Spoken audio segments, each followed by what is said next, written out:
एक बड़ी डेवलपमेंट हुई है इंटरनेशनल क्रिकेट के अंदर, क्योंकि आजकल क्रिकेट का दौर दौरा है कि बांग्लादेश के किसी प्लेयर को आईपीएल की ऑक्शन पे भारतीय जो आईपीएल होती है उन्होंने बाय नहीं किया। ये ऐसे ही हो गया? नहीं, ये भारत के जय शाह साहब ने, अमित शाह साहब ने, नरेंद्र मोदी साहब ने, डॉक्टर जयशंकर साहब ने, ये मोहम्मद यूनुस साहब और बांग्लादेश को सबक सिखाया है। जी, आईपीएल में बांग्लादेश के खिलाड़ियों को नहीं लिया जाएगा। ये फैसला किया है ना सिर्फ ये कि पीएम मोदी ने, उनके साथ डॉक्टर जयशंकर, अमित शाह साहब और जितने भी लोग मोदी जी की गवर्नमेंट में प्रोमिनेंट जगह पर हैं, मिनिस्टर्स हैं या कुछ हैं, उन्होंने फैसला किया है और उनकी तरफ से कहा यह जा रहा है कि शायद उन्होंने ही प्रेशराइज किया है। अब हिंदुओं के साथ जो हो रहा है उस चीज को लेकर बांग्लादेश के सारे प्लेयर जो है वो अंडरग्राउंड फैसले किए गए कि इनको उठाना नहीं है, इन सबको जो है अनसोल्ड जाना है। पाकिस्तानी क्रिकेटर तो होते नहीं आईपीएल के अंदर, मगर एक और टीम है जिसका कोई क्रिकेटर इस बार नहीं ऑक्शन में खरीदा गया, वो है बांग्लादेश की टीम।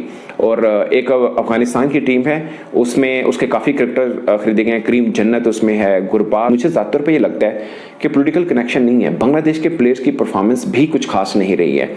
आप देखिए पाकिस्तान के अंदर टेस्ट वो ज़रूर हरा के गए हैं, अदरवाइज उनका कोई प्लेयर मतलब उस तरह से आया नहीं सामने। मेहदी मुझे लगते हैं कि एक ऐसे थे। अफगानिस्तान के 7 प्लेयर्स पे पैसे लगा दिए गए हैं। वहां पर जो आप बांग्लादेश के एक भी प्लेयर पे किसी भी फ्रेंचाइज ने पैसे लगाना मुनासिब नहीं समझा, और बांग्लादेश के 12 प्लेयर्स इस लिस्ट में मौजूद थे और 12 में से किसी एक पर भी किसी भी फ्रेंचाइज ने पैसे नहीं लगाए, जिसके बाद ने सोचा कि बांग्लादेश को पनिश कैसे करें। उन्होंने कहा जी खिलाड़ी नहीं लेने हमने, आपके खिलाड़ियों की क्या औकात है, हम खरीदेंगे नहीं। मुझे वैसे ये लगता है कि इंडिया बहुत जल्दी कर रहा है इन पनिशिंग। जितना बड़ा इंडिया मुल्क है, जितना बड़ा इंडिया कैरेक्टर है, जितना अपने प्लेयर्स पॉलिसी तब तक रहेगी जब तक नरेंद्र मोदी पावर में है। वे नहीं रहते।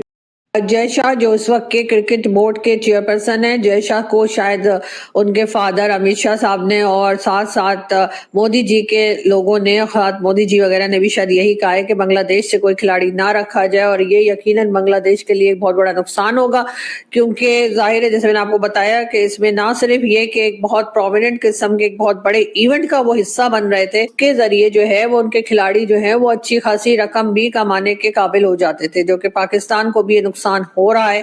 पहले पाकिस्तान भी एक बहुत बड़े। नमस्कार दोस्तों, जय हिंद। दोस्तों, इस साल के आईपीएल में कोई भी टीम ने बांग्लादेशी क्रिकेट टीम को नहीं खरीदा, जिससे लेकर दुनिया भर में इंडिया द्वारा बांग्लादेश को पनिश्ड करने के लिए बांग्लादेशी प्लेयर को आईपीएल में नहीं खरीदा गया, जिसे लेकर पाक मीडिया में भी चर्चा हो रही है। तो चलिए वीडियो को आप आगे देखिए, मैं मिलता हूँ वीडियो के एंड में। एक बड़ी डेवलपमेंट हुई है इंटरनेशनल क्रिकेट के अंदर, क्योंकि आजकल क्रिकेट का दौर दौरा है कि बांग्लादेश के किसी प्लेयर को आईपीएल की ऑक्शन पे भारतीय जो आईपीएल होती है उन्होंने बाय नहीं किया। आप ये क्या कहेंगे कि ये ऐसे ही हो गया? नहीं, ये भारत के जय शाह साहब ने, अमित शाह साहब ने, नरेंद्र मोदी साहब ने, डॉक्टर जयशंकर साहब ने, ये मोहम्मद यूनुस साहब और बांग्लादेश को सबक सिखाया कि हम जब मर्जी तुम्हें बाइकआउट कर दें, जब मर्जी तुम्हें निकाल दें, और हम डिटरमिन करेंगे कि तुमने खेलना या नहीं खेलना। थोड़ा सा पीछे चले जाएं, कुछ साल पहले पाकिस्तानी प्लेयर्स को आईपीएल में लेना बंद कर दिया गया था। क्यों? क्या पाकिस्तानी प्लेयर्स अच्छा नहीं खेल सकते? क्या अच्छे बैट्समैन नहीं है? अच्छे बॉलर नहीं है? अच्छी फील्डिंग नहीं करते? क्या वजह है? सिर्फ एक वजह है, India is using IPL as a tool for coercion. जैसे ट्रम्प कहते हैं ना कि मैं जो भी हो जाए, जैसे भी हो जाए, कुछ भी हो जाए, जो भी हो जाए, जैसे भी हो जाए, कुछ भी हो जाए, मैं ट्रेड वॉर्स की तरफ जाऊंगा और मेरे पास हैवी टैरिफ्स लगाने का एक जवाब मौजूद है, क्योंकि ये सारी दुनिया जो है हमसे डॉलर कमाती है. So it means they are using trade as an instrument to change the behaviours of other nations. Narendra Modi wants to use cricket as an instrument to change the behavior of Pakistan and now Bangladesh. कि नरेंद्र मोदी साहब जो हैं वो अब ये महसूस करते हैं, this is the time to punish Bangladesh.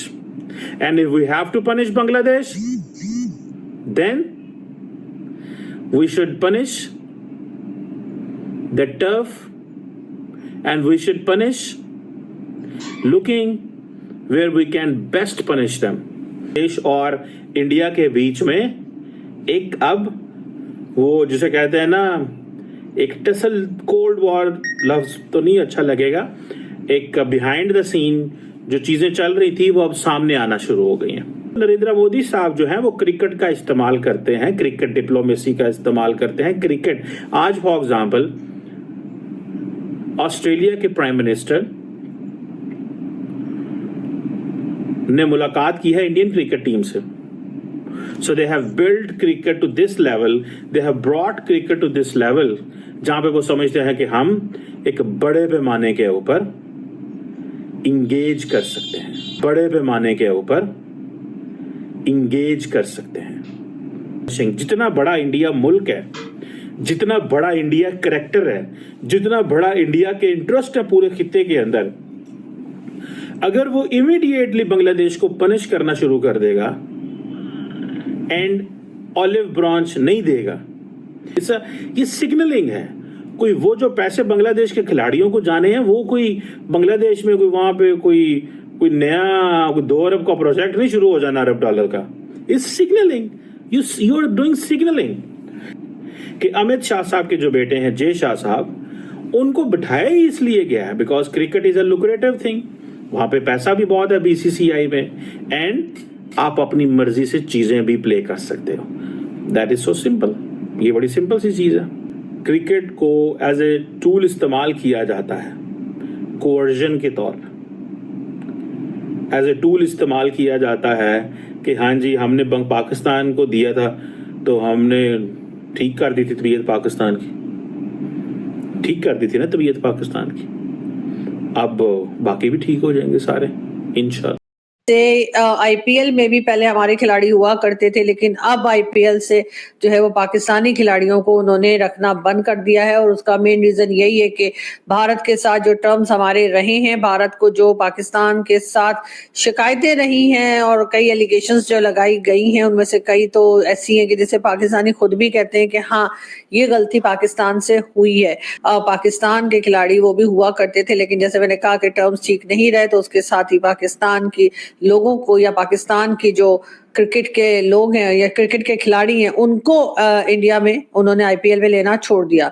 अब बारी आई है बांग्लादेश की. जी हाँ, बांग्लादेश के साथ टर्म्स हमेशा से बहुत अच्छे रहे भारत के, बल्कि एक बहुत टाइम तक तो कुछ एक साल पहले तक तो ये भी कहा जाता था कि जी बांग्लादेश बनाया ही जो है वो भारत ने है, और भारत ने कोशिश करके और भारत ने साथ देकर और उस वक्त बांग्लादेशियों का साथ दिया, बांग्लादेश के लोगों का साथ दिया, जिसकी वजह से 1971 में पाकिस्तान से अलग होकर बांग्लादेश बना. जय शाह जो इस वक्त के क्रिकेट बोर्ड के चेयरपर्सन हैं, जय शाह को शायद उनके फादर अमित शाह साहब ने और साथ साथ मोदी जी के लोगों ने, खास मोदी जी वगैरह ने भी शायद यही कहा है कि बांग्लादेश से कोई खिलाड़ी ना रखा जाए. और ये यकीनन बांग्लादेश के लिए एक बहुत बड़ा नुकसान होगा, क्योंकि जाहिर है जैसे मैंने आपको बताया कि इसमें ना सिर्फ ये कि एक बहुत प्रोमिनेंट किस्म के एक बहुत बड़े इवेंट का वो हिस्सा बन रहे थे, के जरिए जो है वो उनके खिलाड़ी जो है वो अच्छी खासी रकम भी कमाने के काबिल हो जाते थे, जो कि पाकिस्तान को भी नुकसान हो रहा है. पहले पाकिस्तान भी एक बहुत बड़े ये भी है कि अब क्योंकि वहां पर हिंदू फैमिलीज को बहुत तंग किया जा रहा है, बहुत परेशान किया जा रहा है, इसी वजह से जो है वो गौतम अडानी जो है उन्होंने भी जो इलेक्ट्रिसिटी उनकी कंपनी की तरफ से दी जाती है बांग्लादेश पे, उसके लिए उन्होंने एक लंबा चौड़ा बिल भी पाकिस्तानी क्रिकेटर तो होते नहीं आईपीएल के अंदर, मगर एक और टीम है जिसका कोई क्रिकेटर इस बार नहीं ऑक्शन में खरीदा गया, वो है बांग्लादेश की टीम। और एक अफगानिस्तान की टीम है, उसमें उसके काफ़ी क्रिकेटर खरीदे गए हैं। करीम जन्नत उसमें है, गुरबाज है, अल्लाह गुजनफर है उसके अंदर, और फजलुल हक फारूकी है, बाकी राशिद खान है। अगरचे मुजीब इस बार मुंतखब नहीं हुए, मगर बाकी काफ़ी प्लेयर जो हैं, नबी भी मैंने नहीं देखा किसी टीम के अंदर। बाकी तकरीबन उनके जो मेन स्ट्रीम के क्रिकेटर हैं सब के सब हुए, और नूर अहमद को 10 करोड़ रुपए इंडियन रुपीस में मिले हैं। मतलब इतनी हाई प्रोफाइल के अंदर सीएसके ने उसको उठाया। पॉइंट इज कि बांग्लादेश की टीम का कोई क्रिकेटर क्यों नहीं इसके अंदर है। दोस्तों, दो चीज़ें हैं, एक तो पोलिटिकल कनेक्शन है, बट मुझे ज़्यादातर पर ये लगता है कि पोलिटिकल कनेक्शन नहीं है। बांग्लादेश के प्लेयर्स की परफॉर्मेंस भी कुछ खास नहीं रही है। आप देखिए, पाकिस्तान के अंदर टेस्ट वो जरूर हरा के गए हैं, अदरवाइज उनका कोई प्लेयर मतलब उस तरह से आया नहीं सामने। मेहदी मुझे लगते हैं कि एक ऐसे थे कि जो शायद होने चाहिए थे। नहीद को वो खुद टी20 में उस तरह से नहीं खिलाते, मगर 150 का पेस उसका है, उसको भी आप कह सकते हैं कि उसको भी होना चाहिए। उनका विकेट कीपर बैट्समैन तगड़ा है, वो भी आ सकते थे। ये 2-3 प्लेयर ऐसे हैं जो मुझे लगता है कि जैसे करीम जन्नत आए हैं अफगानिस्तान के, तो उस पर्सपेक्टिव में मेहदी बुरे नहीं थे, स्पिन करते हैं, बैटिंग भी ठीक ठाक कर लेता है, वो भी आ सकता था। तो मुझे लगता है कि 1-2 प्लेयर हैं जो शायद आ सकते थे, पर ओवरऑल उनकी परफॉर्मेंस कुछ खास है नहीं है। अब आईपीएल का स्टैंडर्ड थोड़ा बढ़ गया, अगरचे पहले साकिब अल हसन खेलते थे, अब लगातार उनकी परफॉर्मेंस भी गिर रही है। मुस्तफीज खेलते थे सीएसके से लगातार, वो भी शायद अच्छी परफॉर्म नहीं कर पा रहे। बट 2-3 प्लेयर हैं जो शायद बन भी सकते थे, बट उनकी जगह नहीं बनी है, और ऑफकोर्स ये चॉइस है उनकी। फ्रेंच के 7 प्लेयर्स पे पैसे लगा दिए गए हैं। वहां पर जो बांग्लादेश के एक भी प्लेयर पे किसी भी फ्रेंचाइज ने पैसे लगाना मुनासिब नहीं समझा, और बांग्लादेश के 12 प्लेयर्स इस लिस्ट में मौजूद थे, और 12 में से किसी एक पर भी किसी भी फ्रेंचाइज ने पैसे नहीं लगाए। जिसके बाद सवाल काफी सारे उठ रहे हैं भाई कि क्या आईपीएल वालों ने बांग्लादेश को बैन कर दिया है, कि भाई पाकिस्तान के बाद अब जो बांग्लादेश की टीम में से भी हमने जो कोई खिलाड़ी आईपीएल में नहीं लेना, कोई बदला लिया गया है, या फिर जो है वो बांग्लादेश की क्रिकेट में टैलेंट खत्म हो गया है, या ऐसा कोई टैलेंट मौजूद नहीं है जिसको आईपीएल की फ्रेंचाइजीज ये समझती हो कि ये जो अब आईपीएल में खेलता हुआ नजर आए। क्योंकि आप देखें जो नाम दिए हुए थे ना, उनमें से 2 लोगों पे बोलियां लगी हैं, और उन 2 पर भी किसी ने भी पैसा लगाना मुनासिब नहीं समझा है। अब 12 प्लेयर्स को जो शॉर्ट लिस्ट किया गया था बांग्लादेश के, जिनमें मुस्तफिजुर रहमान जिनकी बेस प्राइस 2 करोड़ थी, ठीक है। उसके बाद जो अब रिशाद हुसैन जो हैं, इनकी जो है वो बेस प्राइस जो है वो 75 लाख रुपीस थी, ठीक है। उसके बाद लितन दास 1 करोड़, तस्कीन अहमद 1 करोड़ बेस प्राइस। शाकिब उल हसन की बात करें, इनकी भी 1 करोड़ थी, ठीक है। मेहदी हसन महराज की बात करें तो इनकी जो है वो 1 करोड़।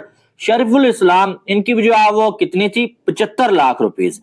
तंजीम हसन शकीब 75 लाख रुपीस, और लितन दास 1 करोड़। उसके बाद जो है वो नाहिद राना 75 लाख, और हसन महमूद इनकी जो है वो 75 लाख बेस प्राइस थी, ठीक है।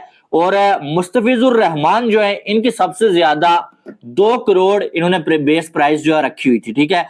लेकिन इनमें से किसी खिलाड़ी को आईपीएल की किसी भी फ्रेंचाइज ने नहीं लिया। हाँ, नाम जो है 2 लोगों के आए, जिनमें जो है एक मुस्तफिजुर रहमान का नाम और दूसरा रिशाद हुसैन का नाम, लेकिन इन दोनों पे भी किसी ने बोली नहीं लगाई। और बाकी जो है भाई शाकिब उल हसन हो गए, लितन दास हो गए, हसन महमूद, नाहिद राना, इनका नाम तक नहीं लिया गया, इनका नाम भी नहीं आया। और जहां पर बांग्लादेश के जो है वो 12 में से एक भी खिलाड़ी पिक नहीं हुआ, वहां पर अफगानिस्तान के 7 प्लेयर्स पे जो है पैसे लगा दिए गए हैं, और पैसों की बारिश की गई है, जिनमें सबसे ज्यादा राशिद खान 18 करोड़ रुपीस, नूर अहमद 10 करोड़ रुपीस, और एक ऐसा लड़का अला गजनफर जिसने इतने मैचेस खेले भी नहीं।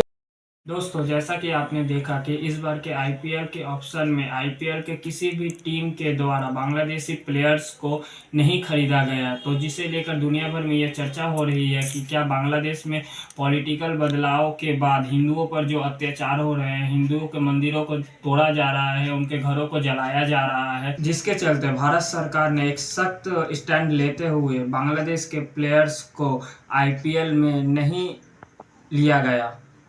बांग्लादेश को कड़ा संदेश देते हुए भारत सरकार ने बांग्लादेशी गवर्नमेंट को ये बता दिया है कि जिस तरीके से हमने पाकिस्तान के खिलाड़ियों को आईपीएल में बैन कर दिया है, उसी तरीके से अगर आपने बांग्लादेश में स्टेबिलिटी नहीं लाई, हिंदुओं पर हो रहे अत्याचारों को नहीं रोका, तो हम भी बांग्लादेश से धीरे धीरे अपने सारे रिश्ते तोड़ देंगे। जिसे लेकर बांग्लादेश में, पाकिस्तान में भी ये चर्चा हो रही है कि भारत सरकार जिस तरीके से हमारे पाकिस्तानी प्लेयर्स को आईपीएल में बैन कर दिया है, उसी तरीके से बांग्लादेशी प्लेयर्स को भी भारत सरकार ने आईपीएल में बैन कर दिया है, जिसे लेकर पाक मीडिया में रोना धोना लगा हुआ है। अगर आपको वीडियो अच्छी लगी हो तो वीडियो को लाइक, कमेंट, सब्सक्राइब जरूर कीजिए। जय हिंद, जय भारत।